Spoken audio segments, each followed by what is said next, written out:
नमस्कार, मैं हूं आपके साथ शिखा चौहान और आप देख रहे हैं इस वक्त पीआरबी। नीतीश कुमार के 32 पन्नों की चिट्ठी लिखने के बाद, प्रधानमंत्री मोदी को 32 पन्नों की चिट्ठी लिखने के बाद बिहार सरकार का बैंक अकाउंट फ्रीज हो गया। जी हां, इस वक्त की बड़ी खबर बिहार से। बिहार सरकार का बैंक अकाउंट फ्रीज हो गया और इसके चलते किसी भी नेता, किसी भी अधिकारी, बड़े बड़े नेताओं, बड़े बड़े अधिकारी, आईएएस आईपीएस तक के वेतन रुके हुए हैं और सारे काम जो है ठप्प पड़े हुए हैं। जो लोग हैं बिहार के, जो टीचर हैं, जो भी व्यवसाय हैं, जो सरकारी कर्मचारी हैं, सबकी सैलरी रुकी पड़ी हुई है। एक तरफ देखिए जहां पे चुनाव का वक्त है, देखिए चुनाव का वक्त है, नीतीश कुमार जो है यात्राएं कर रहे हैं और जगह जगह जा रहे हैं, प्रचार प्रसार कर रहे हैं और इसी वक्त जो है सरकारी अकाउंट फ्रीज हो गया है। अब ये अकाउंट फ्रीज हुआ है या किसके इशारे पे फ्रीज कराया गया, ये तो बहुत बड़ा जो है सवालिया निशान जो है यहां पर उठकर आया है। आपको याद होगा, देखिए आपको याद दिला दूं कि पिछले साल ही कांग्रेस का भी बैंक अकाउंट फ्रीज हुआ था और उसको लेकर कांग्रेस की तरफ से चाहे सोनिया गांधी हो, राहुल गांधी हो, मोदी सरकार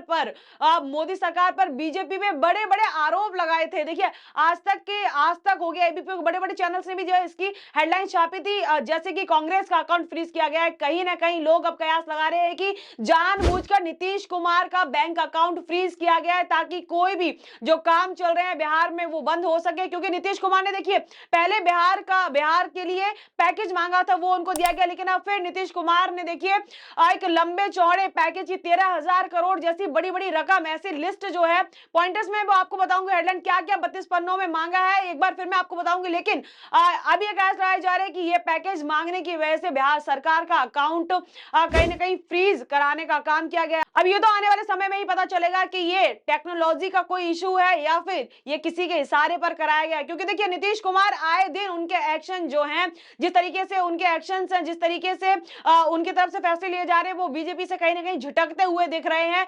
फिर चाहे वो 32 पन्नों की चिट्ठी या फिर यात्रा में बीजेपी के किसी भी नेताओं की जो है तस्वीरें शामिल ना करना या फिर जेडीयू की तरफ से नए नए पोस्टर को रोज जारी करना या मणिपुर से जो है बीजेपी से अपना समर्थन वापस लेना, ऐसे कई जो है कदम उठाए गए हैं जेडीयू की तरफ से, जिसके बाद से अब उनके जो अकाउंट है वो भी फ्रीज हो गया। इसको लेकर देखिए क्या कुछ आर्टिकल्स, क्या कुछ हेडलाइंस चल रही, वो भी देखिए एक बार आप।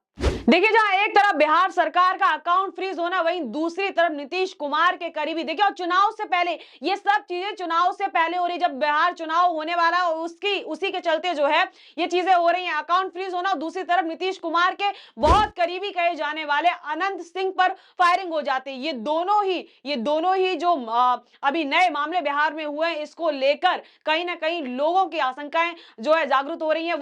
लोगों का कहना है कि ये सारी चीजों जो कहीं ना कहीं सोची समझी साजिश है, क्योंकि अनंत कुमार पर फायरिंग कराना, अनंत कुमार पर हमला हो जाना, जो कि नीतीश कुमार के इतने करीबी है, दूसरी तरफ जो है सरकार का अकाउंट फ्रीज हो जाना। अब देखिए ये अकाउंट जो फ्रीज हुआ है, इसको लेकर क्या कुछ हेडलाइंस चल रही है और क्या कुछ आर्टिकल्स लिख रहे हैं, देखिए आप एक बार। देखिए न्यूज 18 का आर्टिकल देखिए, सीएम से लेकर मंत्री, विधायक और करीब 8 लाख कर्मचारियों की सैलरी रुकी हुई है। पिछले कई दिनों से सभी को किसी तरीके का भी भुगतान नहीं हो रहा है। दरअसल बिहार सरकार का अकाउंट ही फ्रीज हो गया है, किसी भी तरीके का लेन देन फिलहाल रुका हुआ है। माननीयों का तो लंबा लंबा बिल फंसा हुआ है। देखिए और देखिए आगे, देखिए मंत्री से लेकर कर्मचारी तक सब लाइन में है। क्या है देखिए आगे, कौन कौन, देखिए किन किन लोगों की जो है सैलरी वगैरह सब कुछ। डिप्टी सीएम सह वित्त मंत्री सम्राट चौधरी, पर्यटन मंत्री नीतीश मिश्रा और श्रवण कुमार समेत कई दूसरे मंत्री का ट्रेवल बिल तक फंसा हुआ है और इससे अधिकारी भी अछूत नहीं है। कई सीनियर आईएएस आईपीएस अधिकारियों को ट्रेवल बिल भी नहीं मिल पा रहा है। इससे वैसे अधिकारी ज्यादा ग्रस्त हैं जो दिसंबर के महीने से बिहार से बाहर गए हुए थे। देखिए कोई भी काम नहीं हो पा रहा है। इस लाइन में कई विभागों के ऊपर मुख्य सचिव भी शामिल हैं। इसके अलावा 3 लाख क्षेत्रीय कर्मचारी और 5 लाख शिक्षकों और 50,000 संविदा कर्मियों को दिसंबर से वेतन नहीं मिला है। देखिए इतने सारे जो मामले हैं बिहार में पेंडिंग हुए पड़े हैं। क्यों? क्योंकि बिहार सरकार का अकाउंट ही फ्रीज कर दिया गया। देखिए 32 पन्नों की जो चिट्ठी है, 32 पन्नों का जो पत्र प्रधानमंत्री मोदी को नीतीश कुमार ने भेजा, उसमें भी डिमांड क्या क्या डिमांड की है। देखिए भारी डिमांड की है नीतीश कुमार ने, लेकिन उससे पहले वो डिमांड बताऊंगी, उससे पहले देखिए इसी को लेकर हेडलाइंस क्या क्या चल रही है। देखिए आप एक बारी, अब बिहार सरकार का अकाउंट हुआ फ्रीज, सीएम से लेकर मंत्री और कर्मचारी तक का वेतन फंसा। देखिए और देखिए बिहार के सीएम से लेकर मंत्री तक का बिल फंसा, सरकार का अकाउंट हुआ का फ्रीज, 20 दिन से लेन देन ठप। और देखिए सीएम नीतीश सहित बिहार के कई मंत्रियों का और विधायकों का बिल फंसा, 8 लाख कर्मचारियों को भी नहीं मिला वेतन। उसके बाद देखिए आपको बताया था कि नीतीश कुमार के करीबी कहे जाने वाले, देखिए एक समय पर नीतीश कुमार को चांदी के सिक्कों में तोला था अनंत सिंह ने, और अनंत सिंह नीतीश कुमार के बहुत करीबी बताए जाते हैं। उन पर जो है अचानक चुनाव से पहले हमला हुआ है। देखिए इससे पहले भी अनंत सिंह ने जो है ललन सिंह का जो चुनाव में प्रचार प्रसार करने के लिए वो उसमें शामिल थे और उन्होंने जो है बढ़ चढ़कर हिस्सा लिया और समर्थन किया। इसके बाद देखिए अभी चुनाव होने वाले हैं और नीतीश के ही करीबी अनंत सिंह पर हमला हो जाता है। दूसरी तरफ सरकार का अकाउंट फ्रीज हो जाता है, जिससे कि जो हाल ही में जो गतिविधियां चल रही है सरकार की तरफ से कहीं ना कहीं उनको रोकने का भी एक प्रयास हो सकता है। क्योंकि देखिए कांग्रेस ने भी, आपको फिर से याद दिला दूं, कांग्रेस ने आरोप लगाया था मोदी सरकार पर उसके अकाउंट फ्रीज होने का। जब कांग्रेस ने आरोप लगाया था और दावा किया था कि वो कोई भी छोटा सा भी छोटा लेन देन नहीं कर पा रहे हैं, अपनी पार्टी का चुनाव होने वाले प्रचार प्रसार नहीं कर पा रहे हैं और लोग जो है कहीं भी जा नहीं सकते। ये सोची समझी जो है साजिश हो सकती है नीतीश कुमार के खिलाफ। वहीं देखिए नीतीश कुमार की नाराजगी जो है बीजेपी से आए दिन देखने को मिलती है, क्योंकि देखिए नाराजगी जायज भी है, क्योंकि नीतीश कुमार को लेकर अभी तक बीजेपी की जो कंफ्यूजन है वो दूर नहीं हो पाई है। नीतीश कुमार को लेकर बीजेपी का कोई भी नेता श्योर नहीं है कि बिहार का अगला सीएम कौन बनेगा। बिहार का अगला सीएम नीतीश कुमार का नाम कोई भी नहीं लेता, फिर चाहे हम बात करें चिराग पासवान की, चाहे हम बात करें अमित शाह की, या किसी दिलीप जायसवाल जैसे नेता नीतीश कुमार को, जो कि 9 बार बिहार के मुख्यमंत्री रहे, उनको उप मुख्यमंत्री बताने का काम करते हैं। तो नीतीश कुमार की कहीं ना कहीं जो वो सोच रहे हैं, कहीं ना कहीं उनकी परेशानी जो वो चिंताएं कर रहे हैं वो व्यर्थ तो नहीं है, वो सही समझ रहे हैं। और इसके चलते जो है वो अब देखिए 1 फरवरी को बजट भी पेश होने वाला है और इसी के चलते नीतीश कुमार ने भारी भरकम जो है अपनी मांगे सरकार के सामने रख दी हैं। अब ये देखना बहुत दिलचस्प होगा कि सरकार ये मांगे पूरी कर पाएगी, नहीं कर पाएगी, और नहीं कर पाएगी तो नीतीश कुमार 1 फरवरी के बाद, देखिए 1 फरवरी को बजट आ जाएगा और तस्वीरें जो है साफ हो जाएंगी। नीतीश कुमार की जो मांग है उनको पूरा किया जाएगा या नहीं किया जाएगा, क्योंकि देखिए पहले भी बिहार को स्पेशल पैकेज मिल चुका है और अब नीतीश कुमार के साथ नायडू भी इस जो मैदान में कूद पड़े, उनको भी अमरावती के लिए स्पेशल पैकेज चाहिए। और खबरें ये भी है कि निर्मला सीतारमण से जो है नायडू ने मुलाकात भी की है। तो अब नीतीश कुमार की 32 पन्नों की चिट्ठी यहां लिखी गई बिहार में, लेकिन जो उसकी खबरें आंध्र प्रदेश तक पहुंच गई हैं और वो भी जो है एक्शन मोड में आ गए हैं।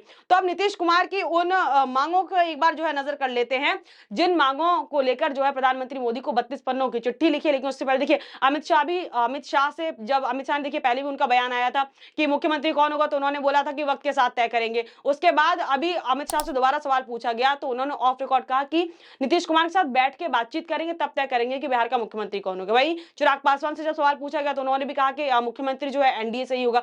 यहाँ पे जो है नीतीश कुमार का नाम साफ लेने की बात कोई नहीं कर रहा है। वही नीतीश कुमार भी अड़े हुए कि भाई अगर बिहार की बात होगी तो मुख्यमंत्री नीतीश कुमार ही होंगे। इसी को लेकर देखिए अब जो नीतीश कुमार ने जो ये चिट्ठी लिखी है, इसको कहीं ना कहीं बीजेपी से साइड हटने का एक जो है तरीका, एक स्टेप बताया जा रहा है। और इसमें क्या कुछ मांगा देखिए एक बार हेडलाइन में। बिहार सरकार ने केंद्र से 32 पन्नों का विकास प्रस्ताव रखा है। बाढ़ नियंत्रण के लिए 13,000 करोड़, कोई छोटी मोटी रकम नहीं है, 13,000 करोड़ की मांग की है। और राजगीर और भागलपुर में नए हवाई अड्डों का प्रस्ताव, सौर ऊर्जा के क्षेत्र में 50 से 100 मेगावाट पार्क बनाने की योजना, ये जो है डिमांड रख दी है सरकार के सामने। भाई तो ये तो थी वो तमाम हेडलाइंस जो नीतीश कुमार ने जैसा चिट्ठी लिखी, लेकिन अब जो है मामला पूरी तरीके से बिहार में पलट गया। अकाउंट, सरकार के अकाउंट को ही फ्रीज कर दिया गया। और ये अकाउंट फ्रीज क्यों किया गया, सच में कोई टेक्निकल इशू है या ये जो काम हुआ है, ये अकाउंट जो फ्रीज हुआ, ये किसी के इशारे पे कराया गया, ये तो आने वाले समय में पता चलेगा। लेकिन आपकी क्या राय इस पूरे मुद्दे पर, हमें कमेंट सेक्शन में बताना ना भूलें कि नीतीश कुमार अब 1 फरवरी तक का इंतजार करेंगे या